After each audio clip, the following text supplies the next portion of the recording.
You can have the talent, you can have the work ethic, you can have the plan, the vision, the goal, but if you don't believe in your worth, you'll sabotage it all before it ever begins.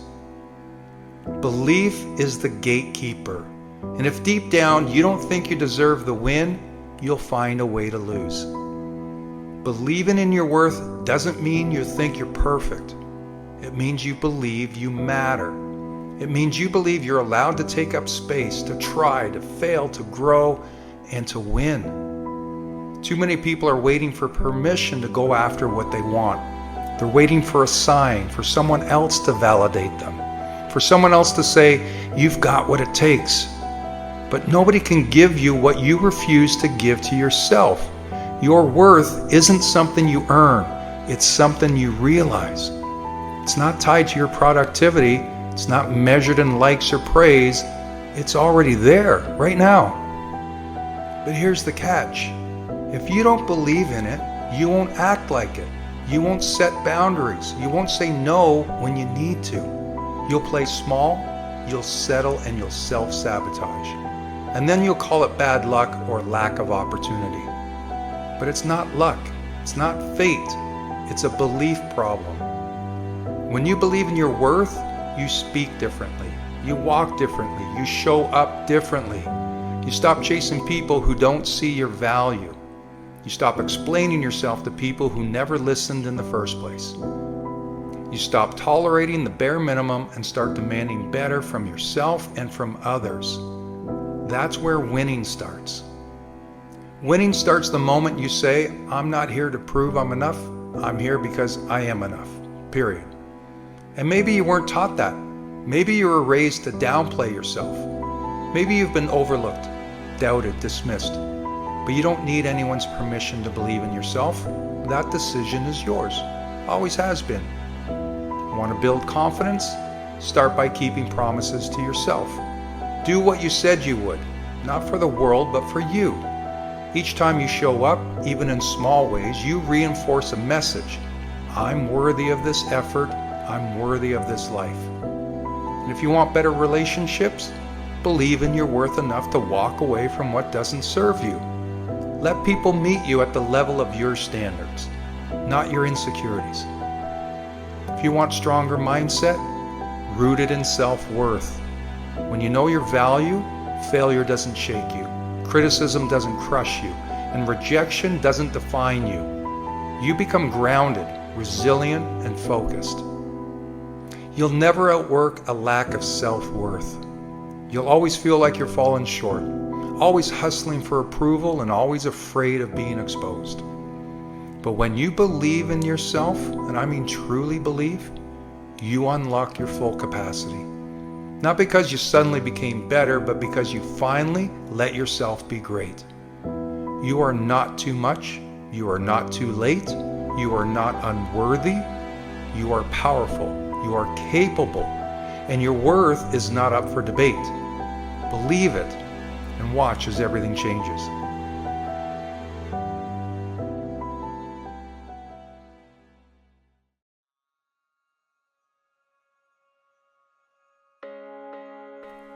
You've probably heard the saying, success leaves clues. And it's true. There are books, podcasts, YouTube channels, mentors, step-by-step courses, and real-life stories all around you. These are tools, resources, proven roadmaps. But here's what most people don't want to admit, is that none of that matters if you don't do the work. You can binge motivational videos for hours. You can highlight every line in a self-help book. You can take notes at every seminar, sign up for every free guide, and follow every influencer. But if you don't take action, you're just pretending. You're consuming instead of creating. You're learning instead of living. There's a trap that a lot of people fall into, and it feels productive. They're constantly studying, watching, planning. They say things like, I'm getting ready, or I'll start when I finish this course. But truthfully, they're hiding behind preparation, hiding behind fear. But let me tell you, you don't need more information, you need more action. You already know what to do. You've heard the message 100 times. Wake up earlier, take care of your health, focus, work on your craft, be consistent. You know this, but are you doing it? That's the difference between people who talk about success and people who actually achieve it. It's execution, effort, and reps. The truth is, no one's coming to save you. No mentor, no video, no perfect program will make up for a lack of discipline. Yes, success leaves clues, but you still have to follow them. And that means getting your hands dirty. It means staying committed when the excitement wears off. It means pushing through when the results don't come fast enough. You want a better body? The gym is right there, but you've got to show up. You want to build a business? The tools exist, but you've got to hustle. You want peace of mind? The habits are proven, but you've got to practice them daily. There's no shortcut. There's no secret. There's just the work. And here's the good news. You can start flawed. You don't have to know everything. You just have to start. Start messy. Start unsure. Start small, but start. And then keep going. Even when it's boring, even when you're tired, even when no one's clapping. Because success doesn't come to those who wait, it comes to those who work. Those who show up again and again, even when it's tough. Those who are willing to fail forward, learn, and get back up. So if you're feeling stuck, stop asking for another blueprint. Look at the mirror and ask, am I doing the work? Not thinking about it, not planning it, not talking about it, doing it. This is your reminder. Yes, success leaves clues and you're smart enough to see them. But more than that, you're strong enough to follow through. No more excuses, no stalling, no more waiting for the right moment.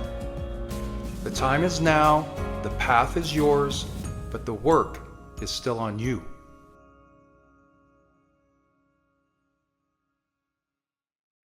Sacrifice is a word that makes people uneasy. Because when we hear it, we think loss, of giving something up, of struggle. And because of that, most people avoid it. They resist the idea that success comes at a cost. They want the rewards without the trade-offs, the dream without the discipline. But here's the truth. Sacrifice is not about loss. It's about investment. Look at anyone who's ever achieved anything meaningful. They all had to make sacrifices. Athletes wake up before the sun rises, pushing their bodies past exhaustion while others sleep. Entrepreneurs skip the late-night TV shows, putting in the extra hours to build something of their own. Musicians practice for years before anyone even knows their name. None of them got there by doing what was easy. They got there by doing what was necessary. Sacrifice is not a punishment. It's the price of admission for success. If you want something great, you have to give up something lesser. That doesn't mean you have to suffer. It means you have to decide what matters most to you. Do you want the temporary comfort of staying the same, or the lasting fulfillment of becoming more? Because you can't have both. We live in a world that glorifies instant gratification. Everything is built for convenience, fast food, quick fixes, overnight success stories. But the real victories in life aren't instant. They take time. They take effort. They take sacrifice. And that's why so many people quit. They don't want to put in the years of hard work. They don't want to push through the struggle. They don't want to make the tough choices that success demands. But what they don't realize is that they're still making a sacrifice. Just the wrong kind. Because the opposite of sacrificing for success is sacrificing success itself. You either sacrifice for the life you want, or you sacrifice the life you want. It's that simple. Every hour spent scrolling through distractions is an hour that could have been spent building something real. Every unhealthy habit that feels good in the moment is a step further from the energy and strength you need. Every excuse made today is regret waiting to happen tomorrow. Sacrifice doesn't mean giving up everything. It means choosing wisely. It means delaying some pleasures so you can build something better. It means understanding that real happiness doesn't come from avoiding effort, but from conquering it. And when you embrace that, everything changes. When you see sacrifice as an opportunity, not a burden, you stop dreading the work and start respecting it. You stop looking at discipline as restrictions and start seeing it as freedom. Because discipline is what allows you to take control of your life, to shape your future instead of letting it be shaped for you. So ask yourself, what do you want? Not just in the next few weeks, but in the next few years. Not just what feels good now, but what will make you proud later. And then ask yourself, what are you willing to give for it? What distractions, what comforts, what excuses are standing in your way? Because the people who get what they want in life aren't lucky. They aren't special. They just made a choice. They chose to sacrifice what didn't serve them for what did. And when you do the same, if you commit, if you stay the course, then success isn't a matter of if, it's only a matter of when.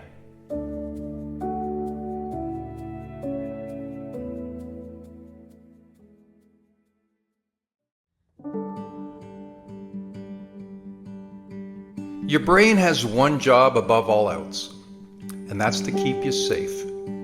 It's not wired for success, fulfillment, or pushing past limits. It's wired for comfort, because comfort means survival. When given the choice between staying in bed or waking up early to work out, your brain will whisper, stay in bed. It's warm here. When facing a difficult conversation, it'll say avoid it. It's easier that way. And when chasing a dream, it will warn you, that's risky. What if you fail? Now that's not a weakness, it's biology. Your brain is designed to keep you in familiar patterns because the known feels safe, even if the known is making you miserable. It would rather you stay in a toxic job, a bad relationship, or routines that lead nowhere because at least you know what to expect. But here's the truth. Comfort is a trap. It keeps you stuck. It keeps you small. It keeps you from reaching the potential you were meant to step into. The good news is you're in charge. You can override the programming. You can train your brain to embrace challenge instead of avoiding it. And here's how. Number one, recognize the resistance.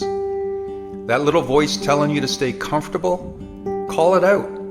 When you hesitate to take action, pause and ask yourself, is this a real reason or just my brain trying to keep me safe? 9 times out of 10, it's just a defense mechanism.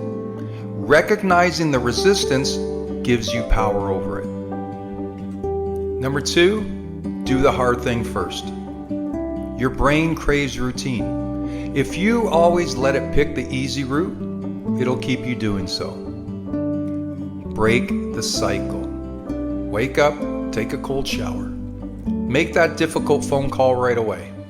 Go to the gym before your brain has time to negotiate. Make discomfort your new normal. Number 3 is reframe the pain. Instead of seeing challenge as suffering, see it as growth. That workout isn't pain, it's progress. That tough conversation isn't scary, it's strength. That rejection isn't failure, it's a lesson.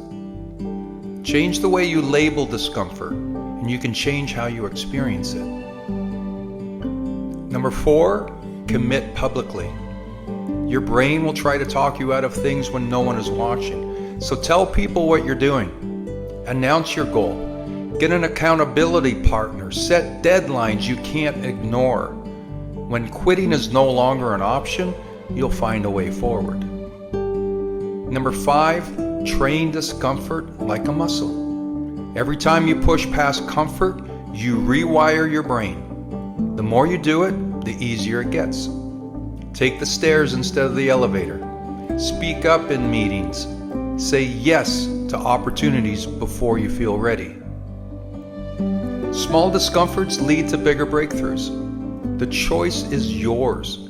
Your brain will always seek comfort, but comfort won't build the life you want. So, do you give in or do you take control? One leads to stagnation while the other leads to growth, strength, and the life you were meant to live. Push past comfort. Override the programming. You're stronger than your brain wants you to believe.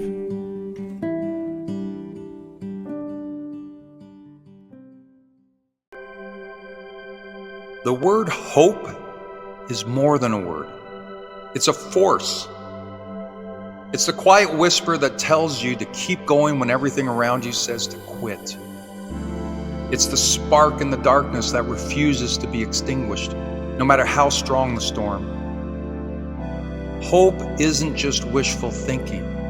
It's a mindset. It's a belief that something better is ahead, even though you can't see it yet. Think about a time when you felt lost, when the weight of the world pressed down on your shoulders. Maybe you felt like nothing was going your way, like every step forward was met with resistance. What got you through it? It wasn't just luck. It wasn't just time passing. It was hope. It was a belief. It was faith that even in your lowest moments, you could rise again. When people lose hope, something inside of them fades. They stop trying. They stop believing in themselves, in their future, in their ability to change. They settle. They succumb. They become a shadow of who they once were. But when hope is alive, it changes everything. It fuels resilience, ignites creativity, and keeps us moving forward even when the road is uncertain. History is filled with people who held on to hope when all odds were against them. Think of the inventors who failed hundreds of times before finally succeeding. Think of the athletes who pushed through injuries and setbacks to achieve greatness. Think of the people who rose from nothing, defying their circumstances to create something extraordinary. They didn't make it because everything was easy. They made it because despite the struggle, they never let go of hope. Hope isn't passive. It's not just sitting back and waiting for things to get better. It's about showing up every day, putting in the work, and believing that your efforts will lead to something greater. Hope is waking up and saying, today I'll take one more step. Today I'll push a little harder. Today I refuse to let my circumstances define me. But hope also requires nurturing. You can't expect to hold on to it if you consistently surround yourself with negativity. If you feed your mind with doubt and fear. Protect your hope. Guard it. Defend it. Feed it with inspiration. Surround yourself with people who lift you up. And remind yourself daily that no storm lasts forever. No matter what you're going through right now, know this. Your story isn't over. The road ahead may be uncertain, but that doesn't mean it's not leading somewhere incredible. Keep your hope alive. Let it be the fire that pushes you forward, the light that guides your way. Because as long as you have hope, you have a chance to turn things around, to rise again, and to create a future that's even better than you've imagined.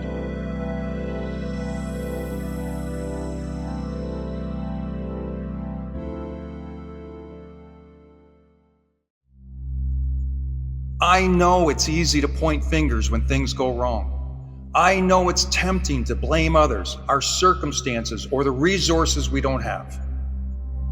But let's be real, blaming doesn't change anything. It doesn't fix the problem. It doesn't move us forward. And it doesn't make life any better. Blaming is a trap that keeps you stuck. You know what's hard? Owning it.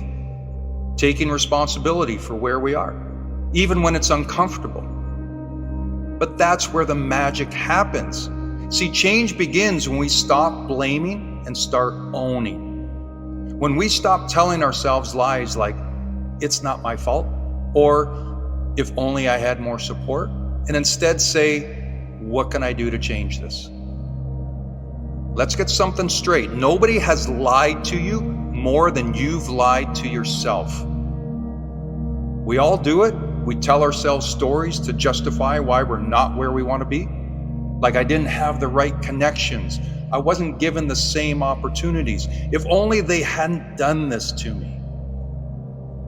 But the truth is, those are just excuses. And every time you buy into them, you hand over your power. You give your life away to circumstances and other people. The good news is, the moment you take ownership, everything changes.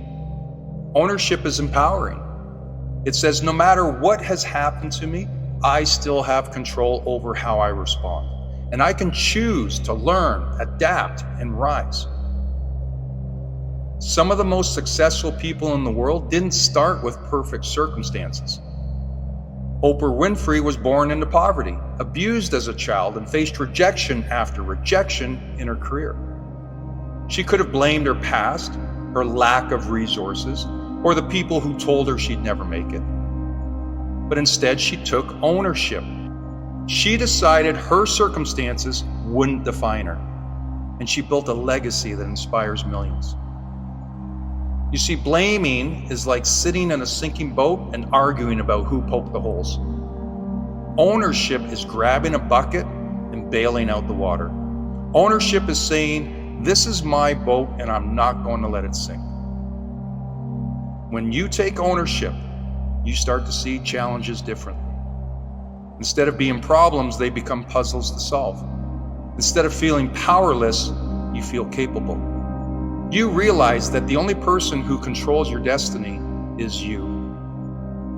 Nobody's coming to save you. No knight in shining armor, no magical windfall, no perfect opportunity will suddenly appear to fix everything. That's okay, because you don't need saving. You need action. You need to take the reins and steer your life in the direction you want to go. Start by asking yourself the hard questions. Where have you been blaming others? Where have you been making excuses?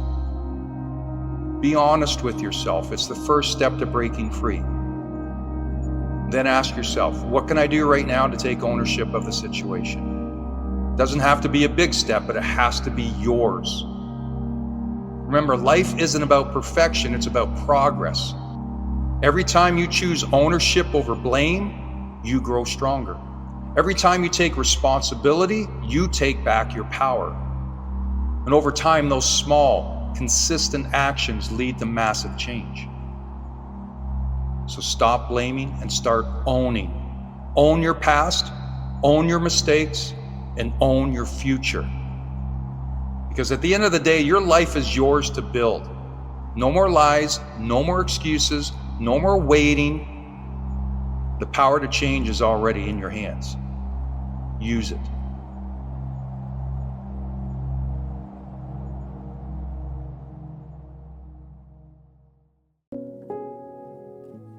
Procrastination. It's the silent thief of dreams. We've all felt its grip. You sit down to work on something important, and suddenly you're scrolling through your phone or binge watching your favorite show. Hours pass, and the task remains untouched. It's frustrating, demoralizing, and most importantly, it holds you back from achieving your goals. But the good news, you don't have to stay stuck. Procrastination isn't about laziness, it's a habit, and habits can be broken. Let's dive into how you reclaim your time, energy, and your potential. Number one, start before you feel ready. One of the biggest lies procrastination tells you is that I'll do it when I feel motivated. But motivation can often come after you take action. See, momentum breeds motivation. The hardest part is always getting started. Don't wait to feel ready, just begin. Give yourself permission to do it badly at first if you have to. Remember, progress is more powerful than perfection. Just taking the first step creates inspiration. Second is break down the big tasks into smaller steps. Often procrastination happens because the task feels overwhelming. If you think about everything you need to do at once, it's easy to freeze. Break these big projects into small, manageable steps. Set a timer for 10 or 15 minutes and commit to working for just that amount of time. The trick is, again, once you start, it's easier to keep going. One small step leads to another, and before you know it, you're making progress. Third is identify what's holding you back. Procrastination isn't always about laziness. It's often about discomfort or fear. Is it the fear of failure or the discomfort of breaking away from your routines? Ask yourself, what am I really avoiding and why? Once you recognize the problem, well, then face it head on. Tell yourself, it's okay if this isn't perfect. I just need to try. Courage isn't the absence of fear, it's taking action in spite of it. Number 4 is remove distractions and create a focused environment. The world is full of distractions, and they love to steal your focus. To beat procrastination, set yourself up for success. Put your phone on airplane mode or leave it in another room. Create a workspace where you feel productive and inspired. Every time you remove a distraction, you're making it easier to stay on track. Number 5 is reward yourself for progress, not just perfection. One reason we procrastinate is because we're so focused on the end goal that we forget to celebrate the journey. Winners reward themselves for progress, no matter how small. Set small milestones and treat yourself when you hit them. Enjoy the satisfaction of knowing that each step forward counts. Celebrating progress reinforces the habit of showing up and doing the work. And finally, be kind to yourself. If you've been procrastinating, it's easy to fall into a cycle of guilt and shame. But beating yourself up only makes it worse. Treat yourself with compassion. Like, I've procrastinated, but I'm working on it now. Understand that procrastination is something everyone struggles with. You're not alone. When you're kind to yourself, you make space for growth. See, procrastination will always offer excuses. Tomorrow will be easier. I'll start later. But we all know the perfect time doesn't exist. The time to act is now. Take one small step. Start even if you don't feel ready. Celebrate every bit of progress along the way. Because the longer you wait, the further you push your dreams out of reach. You're capable and you're ready. You have everything you need to succeed right now. Start today, start small, and don't stop until you reach your goal. The only way to beat procrastination is to take control one step at a time.